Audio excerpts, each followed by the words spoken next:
kabayan, itong stinging nettle, lipang aso o sagay manok sa Bisaya, ito ay nagtataglay ng vitamin C at vitamin K. At ito ay meron ding mga mineral katulad ng potassium, calcium, phosphorus, magnesium. At ito gandang buhay mga kabayan. At ngayon naman ay kakaibang halaman ang aking ibabahagi sa inyo. At kung inyong nakikita ito'y kalimitan na nakikita natin sa mga tabing bakod, sa mga basa-basang lugar sa palibot ng ating tahanan. At ito marahil ay inyong kinaiinisan.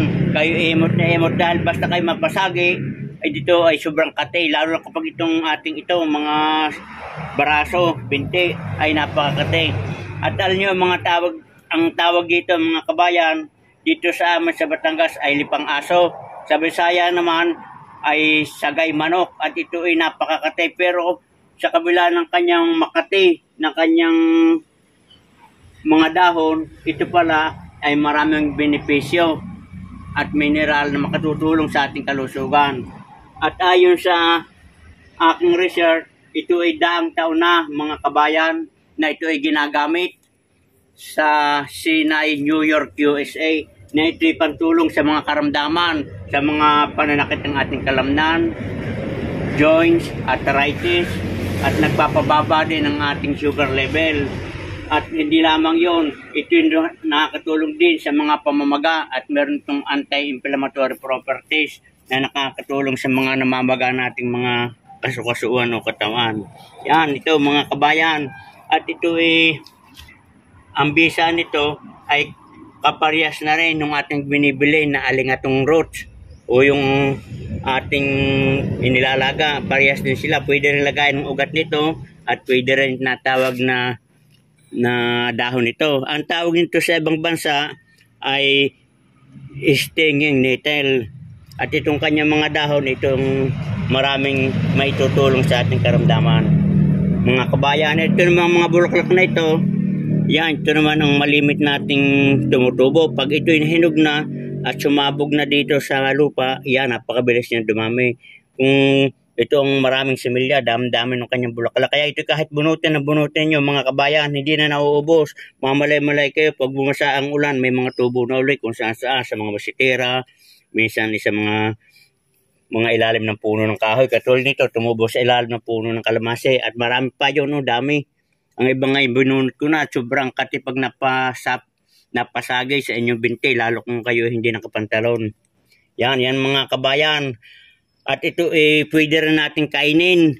Niluluto ito at ito masarap din. Ito makatilaang kapag hindi pa natin naluluto. At pag ito ating luto na, yan ay masarap. Pwedeng gataan, pwedeng isama dito sa ating tinulang manok. Mga kabayan, itong stinging nettle, lipang aso o sagay manok sa Bisaya, ito ay nagtataglay ng vitamin C at vitamin K.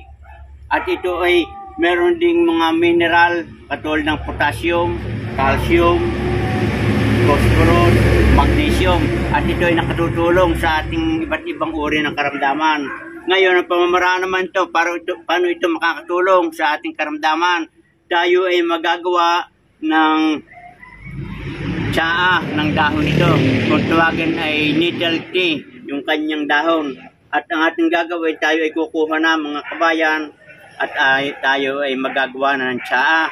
At ang paggawa nito ay ating pakukuluan ng 3 hanggang 5 minuto. Tapos di ating sasalain at ating iinumin habang maligamgam pa. At ito namang dahon nito ay pwede rin nating lutuin o kainin. Papakita ko rin sa inyo ang pagluto at aking kakainit. Ako po dati nakita ko sa aking magulang ng buhay pa, yung aking tatay ay itong ginagawa niya. So ito tayo kukuha na ng dahon mga kabayan at ating gagawin tsaa. Dahan-dahan po lamang ang pagkuha dahil ito po ay napakakate. Pero pagka dito naman sa ating palad na ganito, hindi makate dahil makapal ito. Pag dito napasagi, talagang makate. Maganda at bagong ulan, malinis ang dahon. Ito mga kabayan dati, binubunot ko at akit mang sinisilban ng huwag ng tumubo. Ay ngayon, ito pala ay talagang maraming sustansya. Yung kung kayo walang ma-orderan ng namamahalan kayo sa lingatong at marami naman kayong sibol sa ating palibot ng bahay, ito na rin ang inyong kuhanin. Nakakatulong ito sa mga kidney, prostate cancer, napakagaling din ito. Mga kabayan, ang resulta na makuhanan ko ng dahon, ang natira niya yung kanyang mga bunga.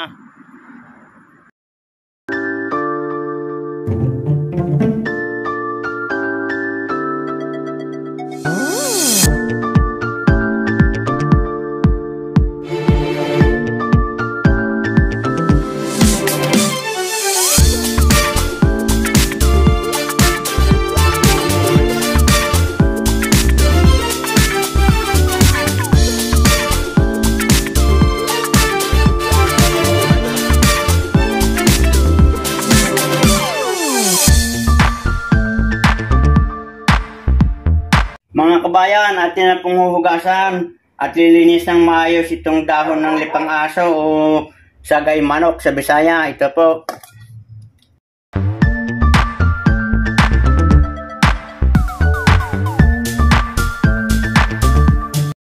Ingat lang po't makati sa kamay.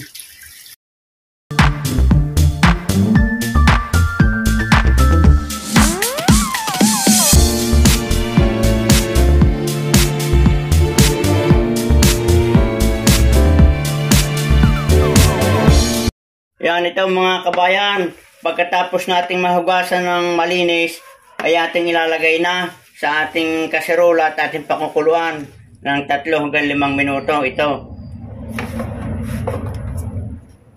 Ang mga lalagyan ng 3 basong tubig.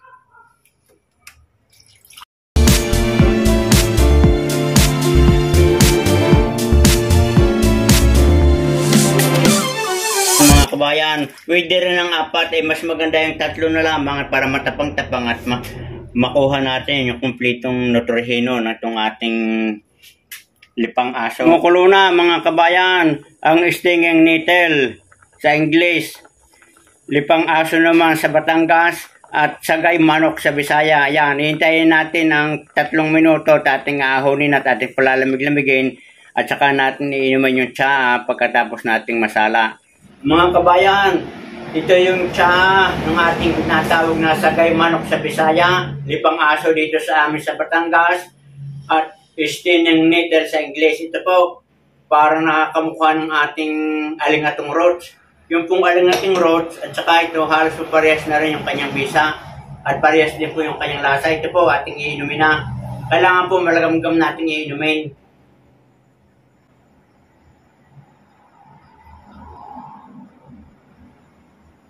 Ayos na ayos pong lasa mga kabayan. Makatilaan po yung kanyang dahon habang siya ay nakakabit pa. Pero pag ating ilaga na, wala na po yung kati. At yung pong kanyang pinaglagaang dahon, ayan po ay pwede natin igisa sa mantika at atin din kainin. Masarap din po. Pwede rin po natin gataan. At ngayon, nga ka naman gagawin, sayang naman ay masustansya. Imbes natin gigisahin uli, atin ang kakainin yung dahon at atin isasawsaw sa asin na may pigang kalamansi. Mga kabayan, ito po yung dahon na pinaglagaan natin ng lipang aso o sagay manok o yung ating stinging nettle. Ang ating gagawin dito, narito pa yung mga sustansya at mineral, mga kabayan, ay atin ikakainin at ating pipiga din ng konting asin at saka itong kalamansi. Yan. Yan, ayos na po yan. Pwede rin po kung kayo may patis, mas maganda ito po. At titesting sa inyo para makita niyo na kahit ito yung makati, ito po ay nakakain. Akin na pong kakamayan mga kabayan at ako na rin lang po kakain. Yan, ito po. Oh. Kita niyo. Wala na po yung kanyang makati sa dahon.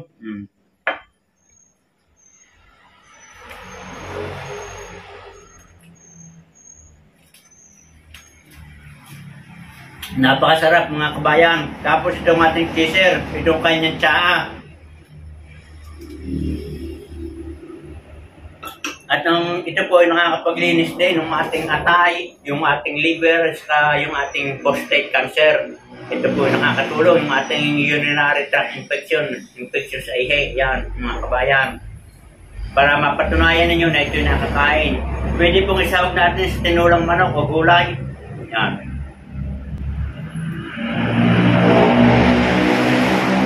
Noon mga kabayang malanta, ang apo, ito na lang po natira, pero kadami ng ating ilaga. Napakasarap po, talagang masarap lumukin at madulas.